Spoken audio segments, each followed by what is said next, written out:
മംഗോളിയയിലെ ഉലാൻ ബാത്താറിന് സമീപം ഗോബി മരുഭൂമിയിലൂടെ ഞങ്ങൾ സഞ്ചാരം തുടരുകയാണ്.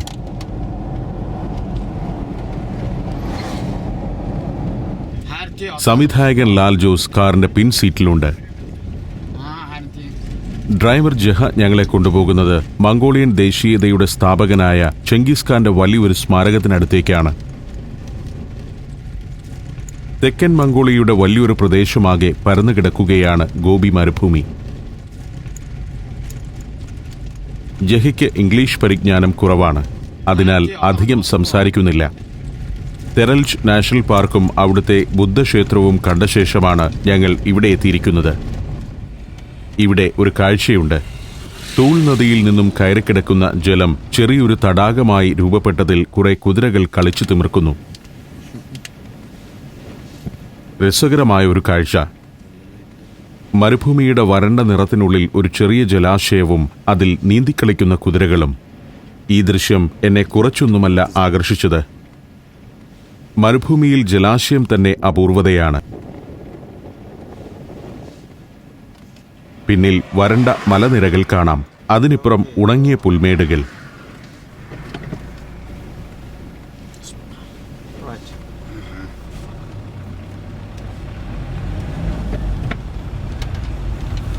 തടാക ദൃശ്യത്തിൽ നിന്നും ഞങ്ങൾ വീണ്ടും സഞ്ചാരം തുടരുകയാണ്. ഹൈവേ ആണെങ്കിലും അതിൻ്റേതായ ഒരു ഗാംഭീര്യവും ഈ പാതയ്ക്കില്ല. മംഗോളിയൻ ഉൾപ്രദേശത്ത് വൃത്തിയായി ടാർ ചെയ്ത അപൂർവം റോഡുകളിൽ ഒന്നു മാത്രമാണിത്. അങ്ങനെ ഞങ്ങൾ സോൻജിൻ ബോൾഡോഗ് എന്ന സ്ഥലത്തേക്കെത്തി.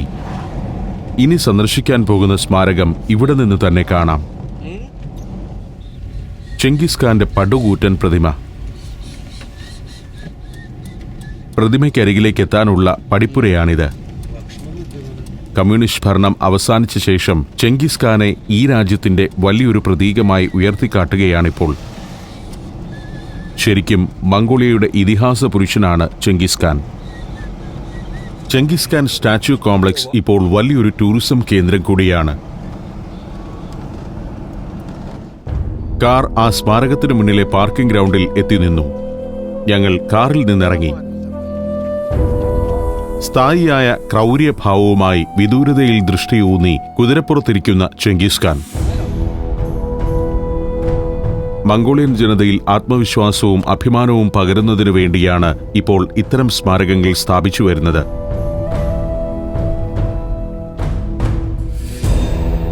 റഷ്യയുടെയും ചൈനയുടെയും അധീശത്വത്തിനു കീഴിൽ വെറുമൊരു ദാസ്യരാഷ്ട്രം പോലെ നിന്ന മംഗോളിയ സ്വന്തമായി അസ്തിത്വവും മഹത്തായ പാരമ്പര്യവും ഉള്ളതാണെന്ന് തെളിയിക്കാനുള്ള വ്യഗ്രതയിലാണെന്ന് തോന്നും. പണ്ട് വീരാരാധനയ്ക്കായി സ്ഥാപിച്ചിരുന്ന ബിംബങ്ങളെല്ലാം കമ്മ്യൂണിസ്റ്റ് ഭരണകൂടം തകർത്തു കളഞ്ഞിരുന്നു. പക്ഷേ ഇപ്പോൾ അവയൊക്കെ തിരികെ വരികയാണ്. ചെങ്കിസ് ഖാന്റെ സ്മാരകം സ്ഥാപിക്കാൻ ഈ പ്രദേശം തെരഞ്ഞെടുത്തതിന് ഒരു കാരണമുണ്ട്. പണ്ടിവിടെ വെച്ച് സ്വർണത്തിൽ തീർത്ത ഒരു ചമ്മട്ടി ചെങ്കിസ് ഖാന് ലഭിച്ചെന്നാണ് ഐതിഹ്യം. ആ ചമ്മട്ടിയുമേന്തിയാണ് അദ്ദേഹം വലിയ പടയോട്ടങ്ങൾക്ക് നേതൃത്വം നൽകിയത്. പ്രതിമയുടെ പീഠം എന്ന പോലെ നിലകൊള്ളുന്ന വൃത്താകാരത്തിലുള്ള കെട്ടിടം ഒരു മ്യൂസിയമാണ്. കെട്ടിടത്തിന് മുകളിൽ പൂർണ്ണമായും സ്റ്റെയിൻലെസ് സ്റ്റീൽ കൊണ്ടാണ് പ്രതിമ നിർമ്മിച്ചിരിക്കുന്നത്. വരദാനമായി കിട്ടിയ സ്വർണ്ണ ചിമ്മട്ടിയും കൈയിലേന്തി തന്റെ ജന്മദേശത്തേക്ക് ദൃഷ്ടിയൂന്നിയിരിക്കും വിധമാണ് പ്രതിമയുടെ നിർമ്മാണം. തൂൾ നദിയുടെ തീരത്താണ് സ്മാരകം സ്ഥിതി ചെയ്യുന്ന സോജിൻ ബോൾഡോഗ് പ്രദേശം. പ്രതിമയുടെ പീഠമായ കെട്ടിടത്തിന് മാത്രം 10 മീറ്റർ ഉയരമുണ്ട്. 3 നില കെട്ടിടത്തിന്റെ ഉയരം. സ്മാരകത്തിന്റെ മുകളിൽ കയറിയാൽ ചുറ്റുപാടുകളുടെ വിശാലമായ ദൃശ്യം ക്യാമറയിൽ പകർത്താനാവും. മരുഭൂമിയിൽ വിശാലമായൊരു പ്രദേശം മാർബിളും ഗ്രാനൈറ്റും പതിച്ച് സ്മാരകത്തിനായി ഒരുക്കിയെടുത്തിരിക്കുകയാണ്. ഞാൻ മ്യൂസിയം മന്ദിരത്തിനുള്ളിലേക്ക് കടന്നു. 2008 ഈ കെട്ടിടത്തിന്റെയും അതിനു മുകളിൽ സ്ഥാപിച്ചിരിക്കുന്ന പ്രതിമയുടെയും നിർമ്മാണം പൂർത്തിയായത്. 2 കൂറ്റൻ കാലുറകൾ മ്യൂസിയത്തിന്റെ മെയിൻ ഹാളിലുണ്ട്. ചെങ്കിസ് ഖാന്റെ പാതുകങ്ങളുടെ പ്രതീകങ്ങൾ. 2 മ്യൂസിയങ്ങളാണ് ഈ കെട്ടിടത്തിലുള്ളത്. ഒരു ഭാഗത്ത് ഇങ്ങനെയൊരു സംവിധാനമുണ്ട്. ചെങ്കിസ് ഖാന്റേതുപോലുള്ള വേഷം ധരിച്ചു നിന്ന് ഫോട്ടോ എടുക്കാം. പടവുകൾ കയറി പ്രതിമയുടെ ഉള്ളിലെത്താം. ലിഫ്റ്റ് വഴിയും മുകളിൽ ചെങ്കിസ് ഖാന്റെ കുതിരയുടെ തല വരെ കയറിപ്പോകാനാവും. ഞങ്ങൾ ലിഫ്റ്റിലേക്ക് കയറി. അതിൽ നിന്നും ഇറങ്ങിയെത്തുന്നത് മറ്റൊരു പടിക്കെട്ടിലാണ്. ചെങ്കിസ് ഖാന്റെ കുതിരയുടെ കഴുത്താണ് ഈ പടിക്കെട്ട്. അത് കയറിയെത്തുന്നത് കുതിരയുടെ തലയിലേക്കാണ്. കുതിരയുടെ തലയിൽ നിന്നാൽ ചെങ്കിസ് ഖാനെ അടുത്ത് കാണാം. ലാലു അതിഗംഭീരമായ ആ ദൃശ്യത്തിൽ അത്ഭുതം പൂണ്ടു നിൽക്കുകയാണ്. താഴെ നിന്ന് കണ്ടപ്പോൾ ഈ പ്രതിമ ഇത്രയും ഭീമാകാരമാണെന്ന് മനസ്സിലായിരുന്നില്ല. മനുഷ്യത്വമേതുമില്ലാതെ ശത്രുക്കളെ കൊന്നുതള്ളുകയും കീഴടക്കിയ ഓരോ നഗരത്തിലും ക്രൂരതയുടെ തേർവാഴ്ചയ്ക്ക് നേതൃത്വം നൽകുകയും ചെയ്ത സ്വേച്ഛാധിപതി. അതെന്തുതന്നെയായാലും ഇന്ന് മംഗോളിയക്കാരുടെ ദേശീയതയുടെ പ്രതീകമാണ് ചെങ്കിസ് ഖാൻ. ചെറുപ്പകാലത്ത് സ്വന്തം ഗോത്രത്തിനെതിരായി ചാരവൃത്തി ചെയ്യുന്നു എന്നാരോപിച്ച് ബന്ധുവായ ബാലനെ കൊന്നുകൊണ്ടാണ് ചെങ്കിസ് ഖാൻ ചോരക്കളി തുടങ്ങിയത്. പിന്നീട് ഗോത്രനേതാവായപ്പോഴും ചക്രവർത്തിയായപ്പോഴും സ്വന്തം സൈനികർക്ക് ക്രൂരതയുടെ പരിശീലനമാണ് അദ്ദേഹം നൽകിയത്. ലോകത്തെ വിറപ്പിക്കാൻ ചെങ്കിസ് ഖാൻ സ്വയം രൂപപ്പെടുത്തിയ തന്ത്രമായിരുന്നു അത്.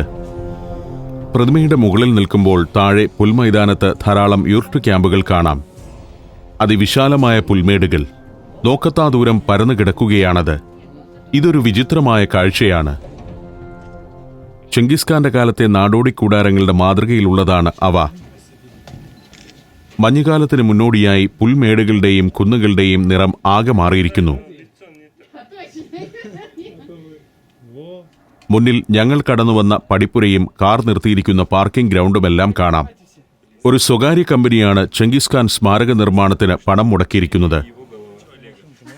ഗെൻകോ ടൂർ ബ്യൂറോ എന്നറിയപ്പെടുന്ന ആ സ്ഥാപനം $41 ലക്ഷം ഇതിനായി ചെലവഴിച്ചിട്ടുള്ളത്. ഡി ഇഡനെ ബിലേഗ്, ജെ എൻഖർഗൾ എന്നിവരാണ് ശില്പവും താഴെയുള്ള മ്യൂസിയം മന്ദിരവും ഡിസൈൻ ചെയ്തത്. ഞങ്ങൾ വന്ന ഹൈവേ ആണ് പുൽമേടിന് നടുവിലൂടെ ആ നീണ്ടുപോകുന്നത്.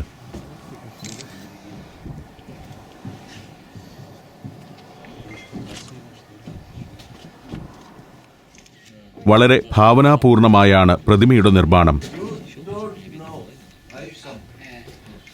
ഞങ്ങൾ പ്രതിമയുടെ മുകളിൽ നിന്നിറങ്ങാൻ തീരുമാനിച്ചു.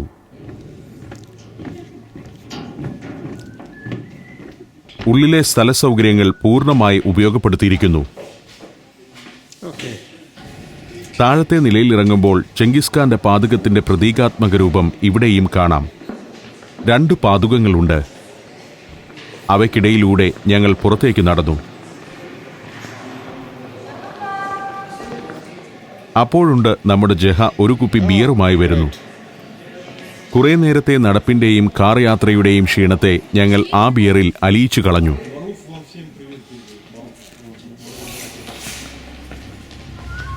സ്മാരകത്തെക്കുറിച്ചുള്ള കൂടുതൽ വിവരങ്ങൾ ജഹയിൽ നിന്ന് ചോദിച്ചറിയാൻ ലാൽ ജോസ് ഒരു ശ്രമം നടത്തുന്നുണ്ട്. ജഹ അറിയാവുന്ന രീതിയിൽ അത് പറഞ്ഞു തരാൻ പാടുപെടുന്നു.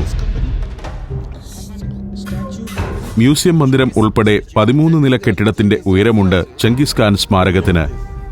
കൃത്യമായി പറഞ്ഞാൽ 131 അടി 3 ഇഞ്ച്. മ്യൂസിയം കെട്ടിടത്തിന് 36 ഉരുളൻ തൂണുകളുണ്ട്. അവയോരോന്നും ചെങ്കിസ് ഖാൻ പരമ്പരയിലെ ഭരണാധികാരികളായ 36 ഖാൻമാരെ പ്രതിനിധീകരിക്കുന്നു. പുൽമൈതാനത്തിനിടയിൽ കല്ലുവിരിച്ച് സുന്ദരമാക്കിയ നടവഴിയിലൂടെ ഞങ്ങൾ കുന്നിറങ്ങുകയാണ്. ലാലുവും ജഹയും ഏറെ മുന്നിലെത്തിക്കഴിഞ്ഞു. സുന്ദരമായ പ്രദേശം. പാർക്കിംഗ് ഗ്രൗണ്ടിലേക്കെത്താൻ ഇനിയും കുറെ നടക്കണം. മരുഭൂമിയിലെ പുല്ലുകളുടെ സ്വഭാവം ഇവിടെ അടുത്തറിയാം. പുല്ലുകൾക്കിടയിലൂടെ മേഘങ്ങൾ മേയുന്ന ആകാശത്തിനു ചുവട്ടിൽ ചെങ്കിസ് ഖാൻ പ്രതിമ വ്യത്യസ്തമായൊരു കാഴ്ച. ലോകത്തെ ഏറ്റവും ഉയരമുള്ള അശ്വാരൂഢനായ പോരാളിയുടെ പ്രതിമ ഇതാണ്. 250 ടൺ സ്റ്റെയിൻലെസ് സ്റ്റീലാണ് ഇതിന്റെ നിർമ്മാണത്തിനായി ഉപയോഗിച്ചിരിക്കുന്നത്. സ്മാരകത്തിൽ നിന്നും യാത്ര തുടരാൻ നേരമായി. നല്ല വിശപ്പ് ഞങ്ങളെ ആക്രമിച്ചു തുടങ്ങിയിരിക്കുന്നു. നേരം 3 മണിയാവാറായി. ഇനിയൊരു റിസോർട്ടിലേക്കാണ് പോകുന്നത്. ഗിർ ക്യാമ്പ് എന്ന വിശേഷണമുള്ള ഒരു ടൂറിസ്റ്റ് കേന്ദ്രമാണത്. ചെങ്കിസ് ഖാൻ സ്മാരകത്തിന് പരിസരത്തായി 200 ഗിർ ക്യാമ്പുകളുണ്ട്. ഞങ്ങളുടെ ആതിഥേയരായ ശൂരൻ കമ്പനിക്കുമുണ്ട് അത്തരമൊരു ക്യാമ്പ്. അവിടേക്കാണ് ജഹ ഞങ്ങളെ കൊണ്ടുപോവുക. ടൂർ കമ്പനി ഭക്ഷണമൊരുക്കി വച്ചിരിക്കുന്നതും അവിടെയാണ്. മരുഭൂമിക്ക് നടുവിലെ കുന്നിൻ മുകളിൽ ഇതൊരു ഗംഭീര കാഴ്ച തന്നെയാണ്. ചെങ്കിസ് ഖാന്റെ കൂറ്റൻ പ്രതിമയോട് യാത്ര പറഞ്ഞ് വന്ന വഴിയെ തന്നെയാണ് പോകുന്നത്. മംഗോളിയൻ തലസ്ഥാനമായ ഉലാൻ ബാത്താറിൽ നിന്നും 50 കിലോമീറ്റർ അകലെയാണ് ഇപ്പോൾ ഞങ്ങൾ. നിലാവ് പോലുള്ള വെയിലിൽ തിളങ്ങുന്ന റോഡും പുൽമേടുകളും മേഘക്കീറുകളുമൊക്കെ മുന്നിൽ രസമുള്ള കാഴ്ച. ഹൈവേയിൽ നിന്ന് ഇടയ്ക്ക് വെച്ച് തിരിഞ്ഞ് ഞങ്ങൾ ഒരു പുൽക്കുന്നിലേക്ക് കയറി. ഷൂരൻ കമ്പനിയുടെ ഗിർ ക്യാമ്പിലേക്കുള്ള വഴിയാണിത്. 7 കിലോമീറ്ററോളം ഈ പുൽമേടിലൂടെ പോകണം. സ്ഥിരമായി പോകുന്ന ഡ്രൈവർമാർക്കല്ലാതെ ഈ പാതയിലൂടെ പോവുക അല്പം ശ്രമകരമായിരിക്കും. പാതയുടെ ശോച്യാവസ്ഥയല്ല പ്രശ്നം. ഒരേപോലെയുള്ള പുൽക്കുന്നുകളിൽ ഒരേപോലെയുള്ള വഴികൾ നിരവധിയുണ്ട്. ദിക്ക് തെറ്റിപ്പോകാനുള്ള സാധ്യത വളരെ കൂടുതലാണ്. നാടോടികളായ മംഗോളിയക്കാർക്ക് ചില ദിക്കറിവുകളുണ്ട്. കുന്നിനെയോ നക്ഷത്രത്തെയോ നിഴലിനെയോ അടിസ്ഥാനമാക്കിയുള്ള അറിവാണത്.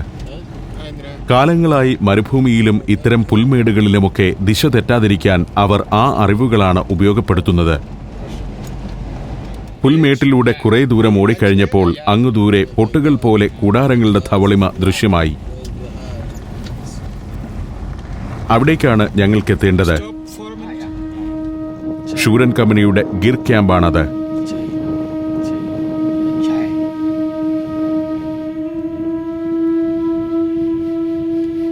ഇനിയും 3-4 കിലോമീറ്റർ ഓടിയാലേ അവിടെ എത്തൂ.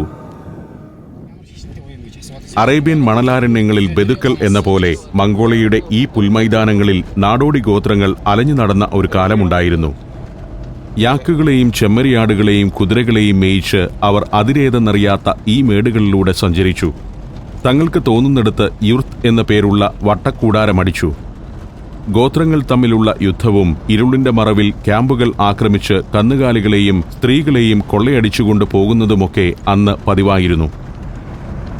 13-ാം നൂറ്റാണ്ടുവരെയും ഇപ്പറഞ്ഞ സംഗതികളൊക്കെ ഇവിടെ നടന്നിരുന്നതാണ്. വറ്റിപ്പോയ ചെറിയൊരു അരുവി കടന്ന് ഞങ്ങൾ ഗിർ ക്യാമ്പിലേക്ക് അടുത്തു. കുറെ കൂടാരങ്ങളും 1-2 മരക്കെട്ടിടങ്ങളും ഉണ്ടിവിടെ. ക്യാമ്പിന് മുന്നിൽ ഏതാനും ജീവനക്കാർ ഞങ്ങളെ കാത്തുനിൽപ്പുണ്ട്. ഇന്നത്തെ അതിഥികളെക്കുറിച്ച് ഇവർക്ക് നേരത്തെ തന്നെ അറിയിപ്പ് ലഭിച്ചിട്ടുണ്ടാവും. ഞങ്ങൾ കാറിൽ നിന്നിറങ്ങിയതെ എല്ലാവരും ചേർന്ന് സ്വീകരിച്ചു. കുറെ കൂടാരങ്ങൾ ഇവിടെ ടൂറിസ്റ്റുകൾക്ക് വേണ്ടി ഒരുക്കി വെച്ചിട്ടുണ്ട്. ഈ ക്യാമ്പിൽ ഒരു രാത്രി കഴിയണമെന്നതായിരുന്നു ഞങ്ങളുടെ ആഗ്രഹം. പക്ഷേ ഇന്നലെ രാത്രി ഇവിടേക്ക് വരാനുള്ള ഞങ്ങളുടെ ശ്രമം പരാജയപ്പെടുകയാണുണ്ടായത്. അതിന് കാരണം ഞങ്ങളുടെ ആശങ്ക തന്നെയായിരുന്നു. കൂടാരത്തെക്കുറിച്ച് കേട്ടിട്ടേയുള്ളൂ. വിജനമായ പുൽമേട്ടിലെ കൂടാരത്തിൽ ഒരു രാത്രി കഴിച്ചുകൂട്ടുന്നത് സുരക്ഷിതമാണോ എന്നതായിരുന്നു ആശങ്ക. ഒടുവിൽ കൂടാരത്തിലെ രാത്രി താമസമെന്ന ആശയം ഞങ്ങൾ ഉപേക്ഷിച്ചു. പക്ഷേ ഇന്ന് ഈ ക്യാമ്പ് കണ്ടുകഴിഞ്ഞപ്പോൾ ഇന്നലത്തെ തീരുമാനത്തെ ഓർത്ത് ദുഃഖിക്കുകയാണ്. ലാലു കൂടാരങ്ങളുടെ പല ആംഗിളിലുള്ള ഫോട്ടോകൾ എടുത്ത് മുന്നിൽ നടക്കുന്നു. ഭക്ഷണം ഒരുക്കിയിരിക്കുന്നത് അങ്ങേയറ്റത്തു കാണുന്ന ആ വലിയ കെട്ടിടത്തിലാണ്. അവിടെയാണ് ക്യാമ്പിന്റെ പൊതുവായ റെസ്റ്റോറന്റ് പ്രവർത്തിക്കുന്നത്. റെസ്റ്റോറന്റ്, ടോയ്ലറ്റ് തുടങ്ങിയ കോമൺ സംവിധാനങ്ങളൊക്കെ ക്യാമ്പിന്റെ ഒരതിരിലാണ്. കൂടാരത്തിനുള്ളിൽ കിടന്നുറങ്ങുന്നതിനും അത്യാവശ്യം പാചകം ചെയ്യുന്നതിനുമുള്ള സൗകര്യമേ ഉണ്ടാവൂ. എല്ലാ കൂടാരത്തിന്റെയും ഒത്ത മധ്യത്തിലായി ഒരു നെരിപ്പോടുണ്ടാകും. അതിന്റെ പുകക്കുഴലാണ് കൂടാരത്തിന്റെ മേൽക്കൂരയിൽ ഉയർന്നു നിൽക്കുന്നത്. നാടോടികൾ താമസിക്കുന്ന ശരിയായ കൂടാരത്തിനു നടുവിലായി പാചകത്തിനുള്ള അടുപ്പാണ് ഉണ്ടാവുക. കൂടാരത്തിന് ഉൾവശം ചൂടാക്കി നിർത്താനുള്ള നെരിപ്പോട് അടുപ്പിന്റെ ഒരു ഉപസംവിധാനമായിരിക്കും. ഭക്ഷണം നൽകുന്നതിനായി ജഹ ഞങ്ങളെ റെസ്റ്റോറന്റിലേക്ക് നയിച്ചു. ആധുനിക രീതിയിൽ നിർമ്മിച്ച കെട്ടിടമാണ് റെസ്റ്റോറന്റ്. നാടോടി കൂടാരങ്ങളുടെ പാരമ്പര്യ രീതിയോട് അത് ഒട്ടും യോജിക്കുന്നില്ലെന്ന് എനിക്ക് തോന്നി.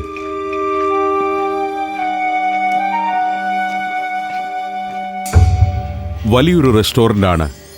ക്യാമ്പിൽ സാധാരണഗതിയിൽ വന്നു താമസിക്കുന്ന ടൂറിസ്റ്റുകളുടെ ബാഹുല്യം ഇതിൽ നിന്ന് അനുമാനിക്കാം. ചെന്നൈയുടനെ പരമ്പരാഗത രീതിയിൽ തയ്യാർ ചെയ്ത ഒരു ചായയാണ് ഞങ്ങൾക്ക് തന്നത്. മധുരമില്ലാത്ത അല്പം ചവർപ്പുള്ള മംഗോളിയൻ ചായ. ലാലുവിന് അത് നന്നേ ബോധിച്ചിരിക്കുന്നു. ജഹിക്ക് പരിചിതമായ പാനീയമാണല്ലോ ഇത്. പ്രധാന ഭക്ഷണത്തിന് മുൻപേ എത്തുന്നത് ഇതാണ്, പുഴുങ്ങിയ ബീട്രൂട്ട്.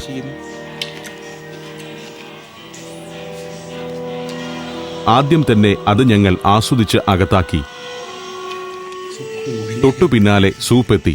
ഇത് മംഗോളിയൻ ആട്ടിൻ സൂപ്പാണ്. ആടിന്റെ ചൂര് തങ്ങി നിൽക്കുന്ന സൂപ്പ്.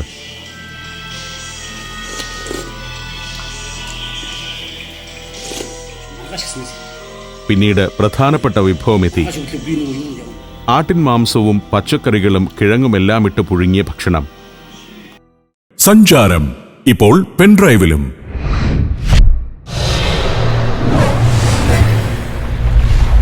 സഞ്ചാരം ഡിവിഡികൾ volume number 7. Siberia, Yemen, Bali, Turkey. 20 ഡിവിഡികളിൽ അസുലഭമായ കാഴ്ചകൾ, അനേകമായ അറിവുകൾ. സഞ്ചാരം ഡിവിഡികൾ വോളിയം നമ്പർ 7. 20 ഡിവിഡികളുടെ സെറ്റിന് വില 3500 രൂപ.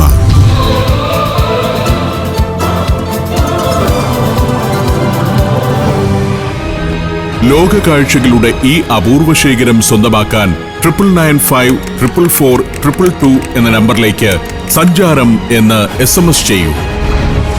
ഇപ്പോൾ പെൻഡ്രൈവിലും ലഭിക്കുന്നു.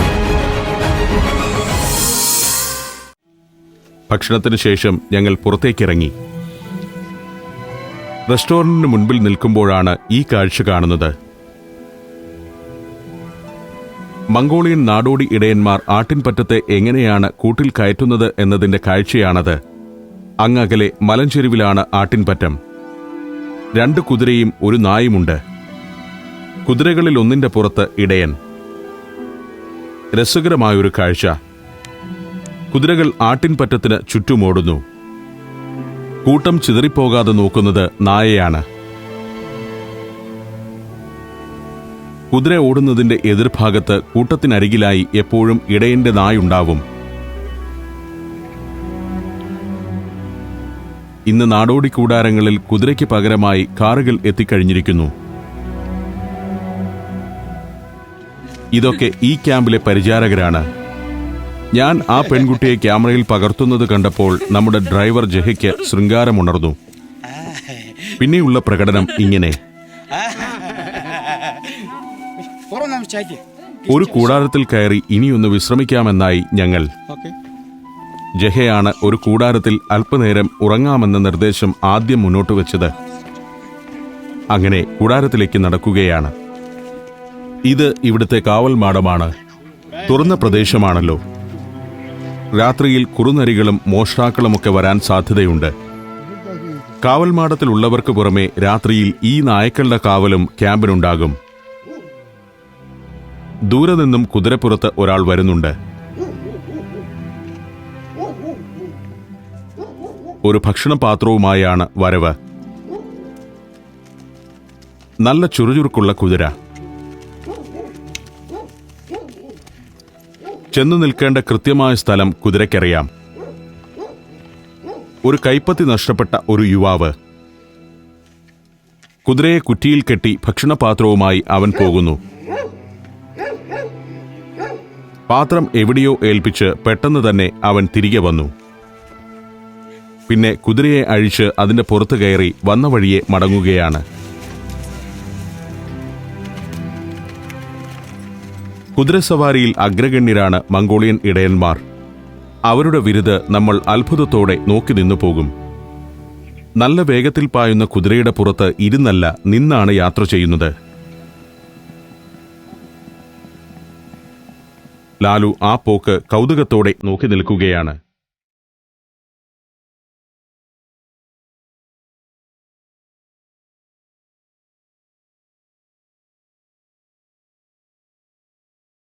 ഗിർ ക്യാമ്പിലെ ചില കാവൽക്കാരും ഇടയന്മാരും ഹോളിവുഡ് സിനിമകളിലെ കഥാപാത്രങ്ങളെ ഓർമ്മയിലെത്തിക്കുന്നു. ഞങ്ങൾ കുറച്ചുനേരം അവരുമായി വിശേഷങ്ങൾ പറഞ്ഞു നിന്നു. രസകരമായിരുന്നു ഇവിടെ ചെലവഴിച്ച നിമിഷങ്ങൾ. മംഗോളിയൻ സാധാരണ മനുഷ്യരോടൊപ്പം അവരുടെ രീതികൾ കണ്ടുകൊണ്ട് അല്പനേരം. ഷൂരൻ കമ്പനിയുടെ ജീവനക്കാരാണ് ഇവരൊക്കെ.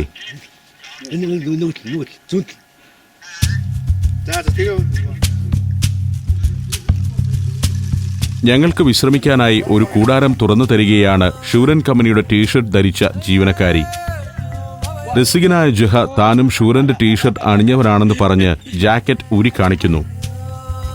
ഞങ്ങളുടെ വിശ്രമത്തിനായി ഈ കൂടാരമാണ് ഒരുക്കി വെച്ചിരിക്കുന്നത്.